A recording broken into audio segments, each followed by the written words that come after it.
यूहन्ना का प्रकाशित वाक्य, चौथा अध्याय। चौथा अध्याय यूनानी शब्द मेता औतोस से आरंभ होता है। प्रथम पद का आरंभ व अंत इन्हीं यूनानी शब्दों से होता है। इन यूनानी शब्दों का अर्थ है इन बातों के बाद। हम इस वाक्यांश पर ध्यान दें। प्रकाशित वाक्य की पुस्तक 3 मुख्य भागों में बांटी गई है, अर्थात जो बातें तूने देखी हैं उन्हें लिख ले, वे बातें जो हैं और जो इसके बाद होंगी। इस अध्याय से आगे उन बातों का वर्णन है जो अब होने वाली हैं। किन बातों के बाद? मुझे लगता है कि यह स्पष्ट व स्वाभाविक है कि इन बातों के बाद जिनकी वह अभी बात कर रहा था, अर्थात कलीसिया की बातों के बाद, क्योंकि दूसरे और तीसरे अध्याय में यीशु की एशिया की 7 कलीसियाओं के नाम संदेश है, जैसा कि हमने पहले देखा कि ये कलीसियाई इतिहास के 7 युगों का प्रतिनिधित्व करती हैं।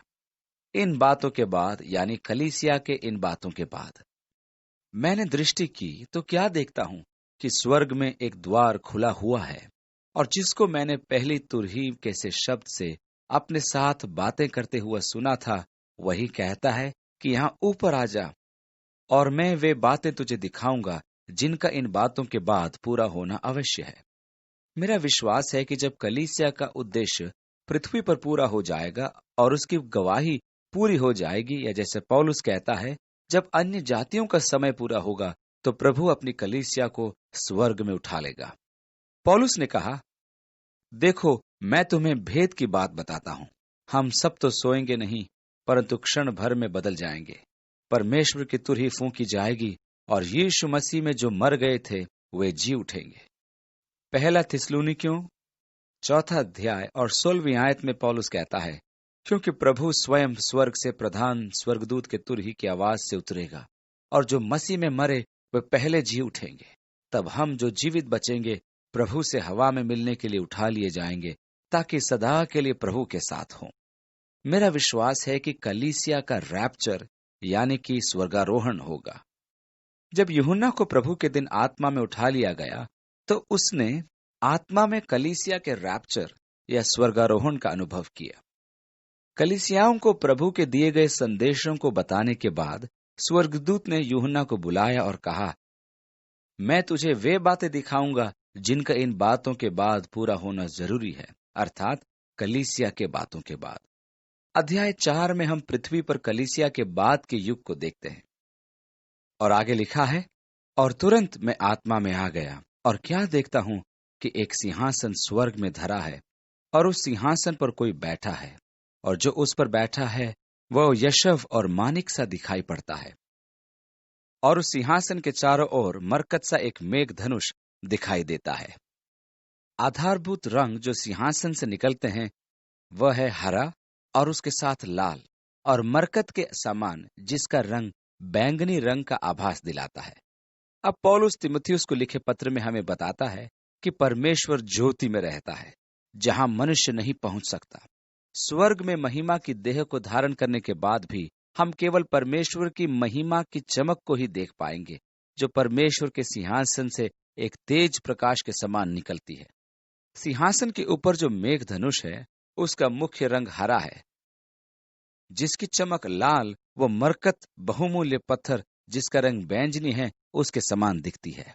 चौथी आयत, और उस सिंहासन के चारों ओर 24 सिंहासन है, और इन सिंहासनों पर 24 प्राचीन श्वेत वस्त्र पहने हुए बैठे हैं, और उनके सिरों पर सोने के मुकुट हैं।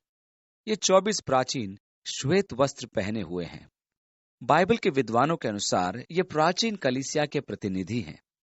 इसमें कलीसिया को श्वेत वस्त्र पहनाया गया है, जो यीशु मसीह में विश्वास के द्वारा धार्मिकता का चिन्ह है। यीशु ने लौदीकिया की कलीसिया से कहा, जो जय पाए उसे मैं अपने सिंहासन पर बिठाऊंगा, जैसे मैंने जय पाई और पिता के साथ उसके सिंहासन पर बैठा हूं। 24 छोटे सिंहासन। अब हम स्वर्गीय दृश्य को देखते हैं, जहां वे श्वेत वस्त्रों में अपने सिंहासनों पर बैठे हैं, और सिंहासन में से बिजलियां और गर्जन निकलते हैं, और सिंहासन के सामने आग के 7 दीपक जल रहे हैं। ये परमेश्वर की 7 आत्माएं हैं। यहां यह महत्वपूर्ण है कि हम मूसा द्वारा जंगल में बनाए गए मिलाप के तंबू का अपने मन में ध्यान रखें, क्योंकि इब्रानियों की पुस्तक में हमें बताया गया है कि वह तंबू स्वर्गीय वस्तुओं का एक नमूना था। यदि आप ये जानना चाहते हैं कि स्वर्ग कैसा दिखेगा, तो आप मिलाप के तंबू को याद करें। इसी के द्वारा आप स्वर्ग में परमेश्वर के सिंहासन का चित्रण अपने मन में कर सकते हैं। तंबू में याजक बाएं हाथ की ओर आता था और वहां एक दीपदान था जिसमें 7 द्वीप थे। ये 7 दीपदान इसी पुस्तक में भी पाई जाती हैं और ये पवित्र आत्मा तथा उसकी उपस्थिति का प्रतिनिधित्व करते हैं। परम पवित्र स्थान में वाचा का संदूक था जिसको मूसा ने सोने से बनवाया था। ये दया की वेदी थी जिस पर करूब बने थे और जो तंबू के पवित्र स्थान के कोनों को स्पर्श करते थे। हम यहाँ स्वर्ग का विवरण पढ़ रहे थे। अब आइए हम करूबों पर ध्यान दें। करूब परमेश्वर द्वारा सिरजे गए थे जो स्वर्गदूतों में सबसे उच्च श्रेणी में आते हैं। और 6 आयत में, और सिंहासन के सामने मानो बिल्लौर के समान कांच का समुद्र है, और सिंहासन के बीच में और सिंहासन के चारों ओर 4 प्राणी हैं जिनके आगे पीछे आंखें ही आंखें हैं। पहला प्राणी सिंह के समान है और दूसरा प्राणी बछड़े के समान, तीसरे प्राणी का मुंह मनुष्य का सा है और चौथा प्राणी उड़ते हुए उकाब के समान है। कुछ बाइबल के विद्वान इन प्राणियों में मसीह को देखते हैं जैसा कि उसको सुसमाचार में प्रस्तुत किया गया है। पहला सिंह, जिसे हम मत्ती के सुसमाचार में यीशु को यहूदा के सिंह के रूप में देखते हैं। सिंह को जानवरों का राजा माना जाता है। दूसरा बछड़ा, जिसे मरकुस ने यीशु को दुख उठाने वाले सेवक के रूप में दिखाया है। बैल को पालतू पशुओं में सबसे ऊंचा माना जाता है। तीसरा मनुष्य के समान, जैसा कि लूका को मसीह ने प्रस्तुत किया था, जो कि परमेश्वर की सर्वश्रेष्ठ सृष्टि है। और चौथा उकाब के समान, जैसा कि यूहन्ना ने यीशु को जीवित परमेश्वर का पुत्र दिखाया, जो पक्षियों में सर्वोच्च है। इन करूबों का वर्णन सर्वप्रथम उत्पत्ति में आता है।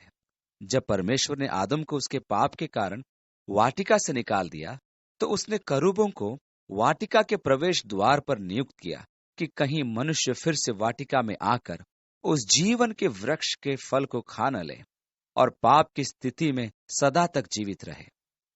करूबों का जिक्र फिर यहेजकेल के अध्याय 1 और 10 में हमें मिलता है। यहेजकेल को भी परमेश्वर के सिंहासन का दर्शन मिला था, जो प्रकाशित वाक्य में यूहन्ना के दर्शन के समान है।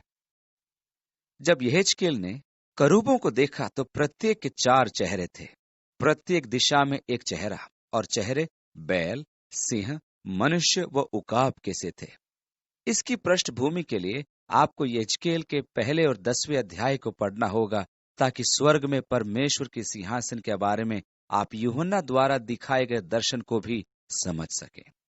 यहेजकेल 28वें अध्याय में भी हम ये पाते हैं कि यह वह स्थान था जिस पर कभी शैतान बैठने की इच्छा करता था। परमेश्वर उसके विषय में बताता है कि वह एक अभिषिक्त करूब था। उसका पद परमेश्वर के अति निकट था, क्योंकि करूब परमेश्वर के सिंहासन के निकट उसकी आराधना में रहते थे। यहेजकेल हमें बताता है कि एक समय शैतान भी एक अभिषिक्त करूब था। एक और समानांतर संदर्भ हमें यशायाह 6 अध्याय में मिलता है, जहां यशायाह ने परमेश्वर के सिंहासन को देखा, और जब उसे परमेश्वर के सिंहासन का दर्शन मिला तो उसने कहा, हाय मुझ पर, मैं तो अशुद्ध होंठों वाला मनुष्य हूं, मैं अशुद्ध होंठ वाले लोगों में रहता हूं। और उसने एक सराफ देखा जो शायद करूब की श्रेणी में था। यशायाह ने सराफों को देखा जो परमेश्वर की वेदी पर से एक अंगार को लाए और उसके होंठों को छुआ और कहा, अब तू शुद्ध है। यहां यूहन्ना के दर्शन में भी हम उनके विषय में देखते हैं। और चारों प्राणियों के 6 पंख हैं, और चारों ओर भीतर आंखें ही आंखें, और वे रात दिन बिना विश्राम किए ये कहते रहते हैं, पवित्र पवित्र पवित्र प्रभु परमेश्वर सर्वशक्तिमान, जो था और जो है और जो आने वाला है। इस प्रकार वे परमेश्वर के सिंहासन के आसपास रहते हैं और अनंत परमेश्वर की पवित्रता की घोषणा करते हैं।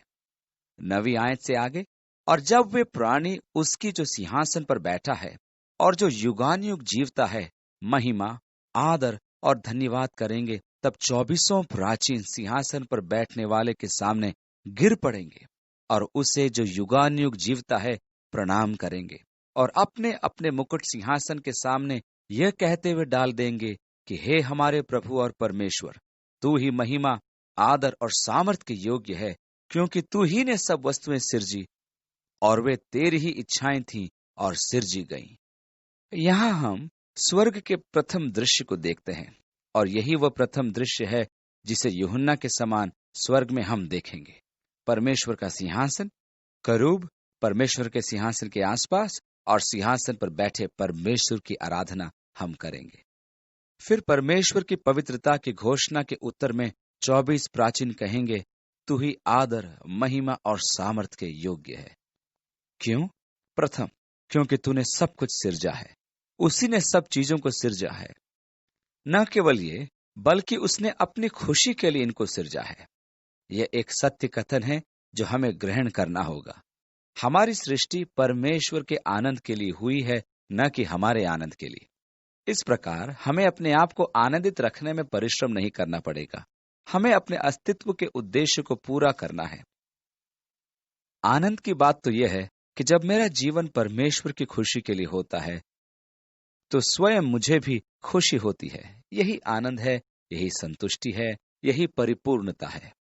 यदि कोई अपने प्राण को बचाना चाहे तो वह उसे खोता है, परंतु यदि मेरे कारण उसे खोए तो वह उसे पाता है। जैसा यीशु ने कहा, जीवन यही है कि आपको परमेश्वर की खुशी के लिए जीना है। इस प्रकार आप अपने अस्तित्व के उद्देश्य को पूरा करते हैं और आपका जीवन भरपूरी व परिपूर्णता का हो जाता है।